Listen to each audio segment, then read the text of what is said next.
Good day. Today we're going to discuss the international regulations for preventing collisions at sea, or Colreg 72, Rule 18 and 19.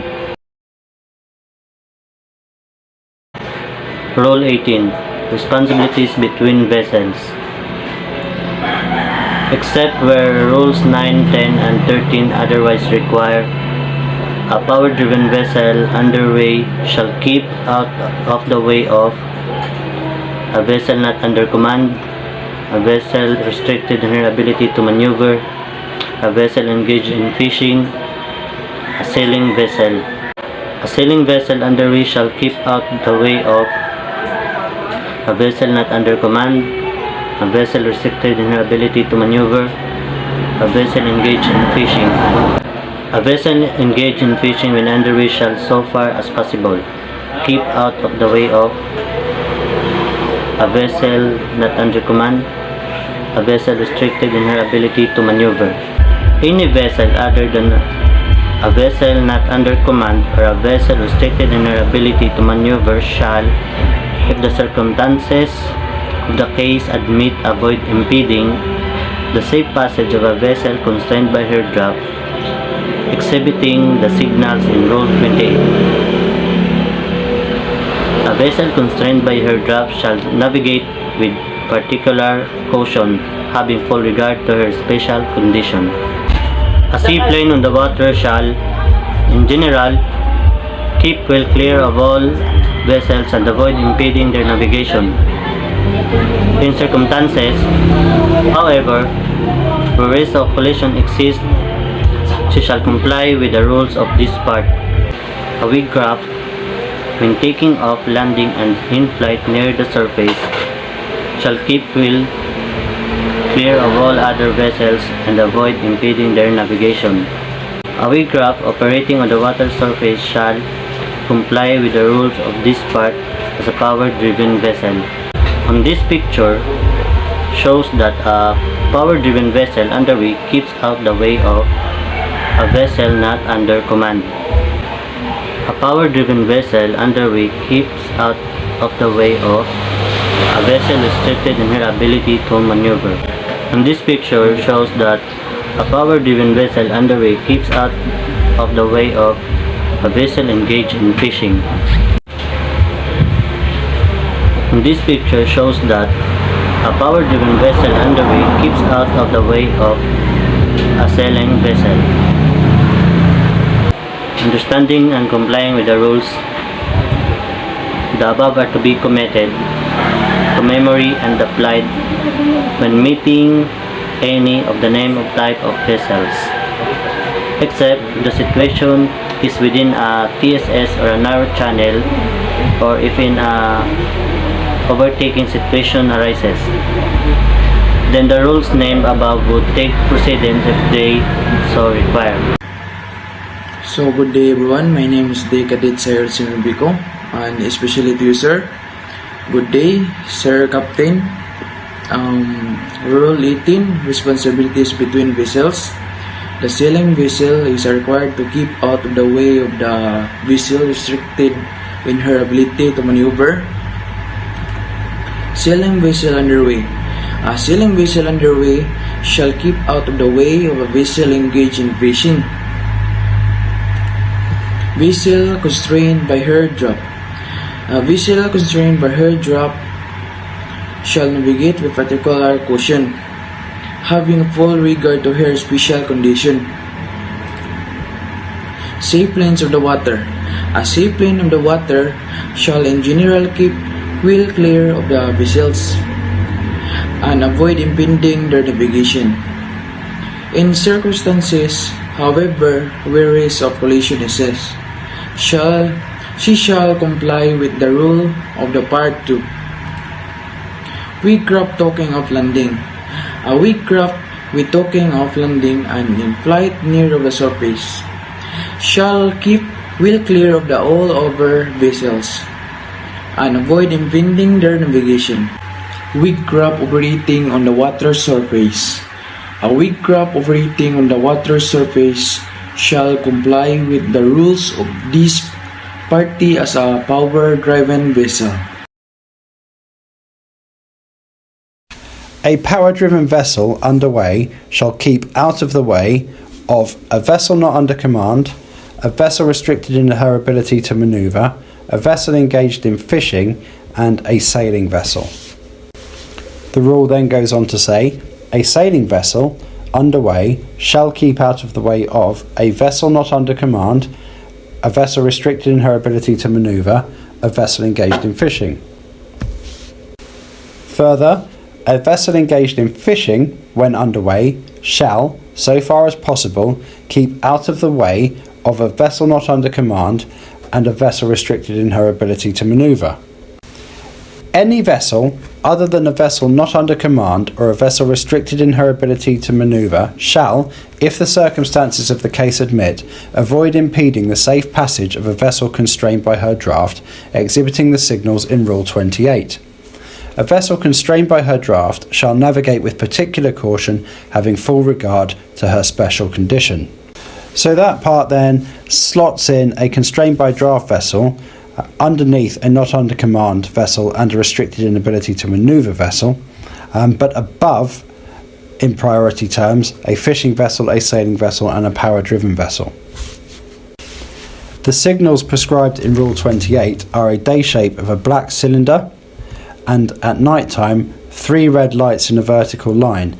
Both of those indicate that a vessel is constrained by her draft. And thus under Rule 18 a hierarchy is born.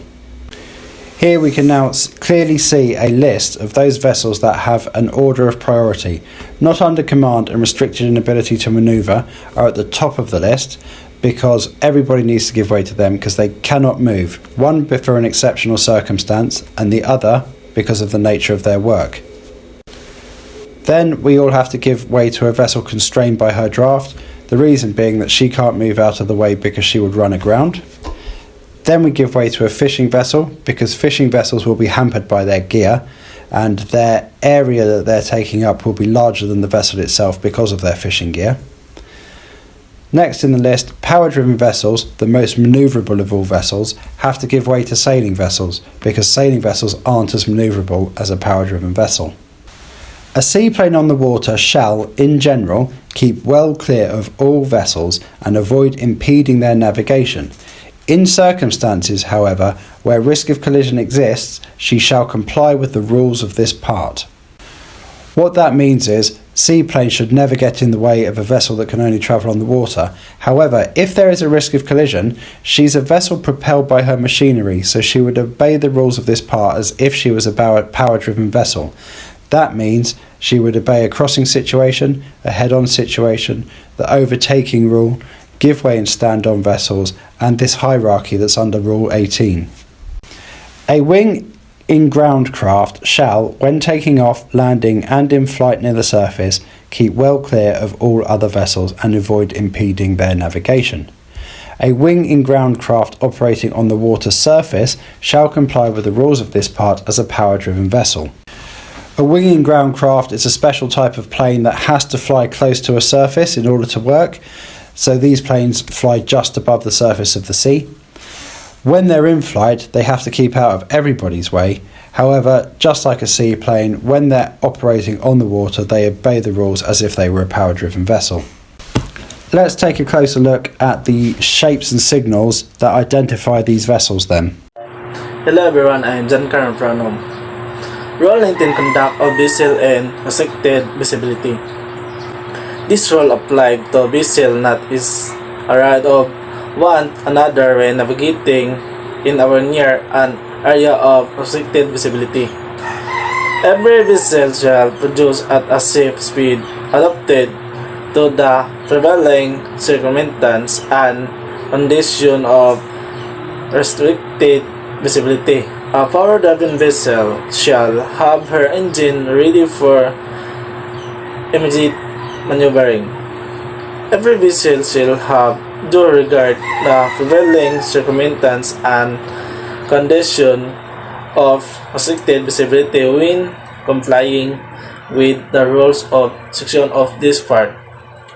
A vessel was conducted by radar along the percent of another vessel shall determine if a close quarter situation if developing an or risk of pollution says it so she shall take avoiding action in applied time. Providing the when such action consists of alternation of course, so far possibility the following shall be avoided. And alternation of course, 2/4 for a vessel forward of the beam, and alternation of course toward a vessel a beam of the beam. Except there is the beam determined that is a race of collision does not. Every vessel with hard approach forward to beam the bow signal of another vessel or which cannot avoid close quarter situation when another vessel forward is beam shall reduce her speed to minimum at which she can be up on even navigating with extreme hunting still danger of pollution is over. So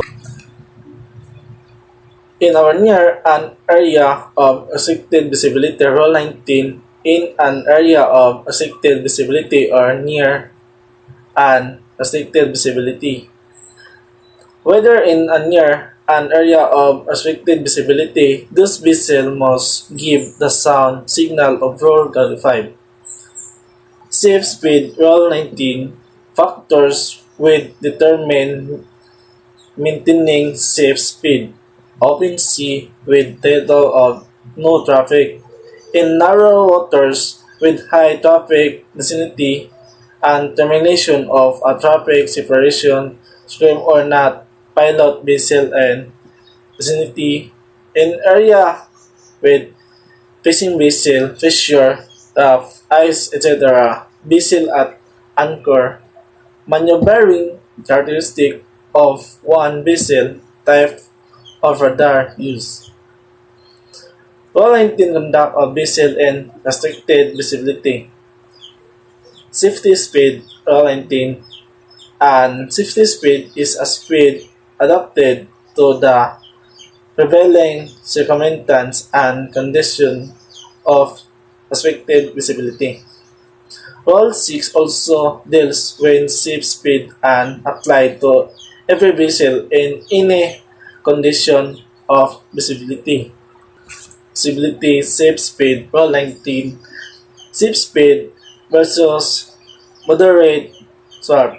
In 1960, regulations the terms moderate speed has used instead of safe speed. The expression moderate speed, mean speed with would enable a vessel to be stopped when half the range of visibility. Why half the range? Because the another object is most probably also a moving vessel.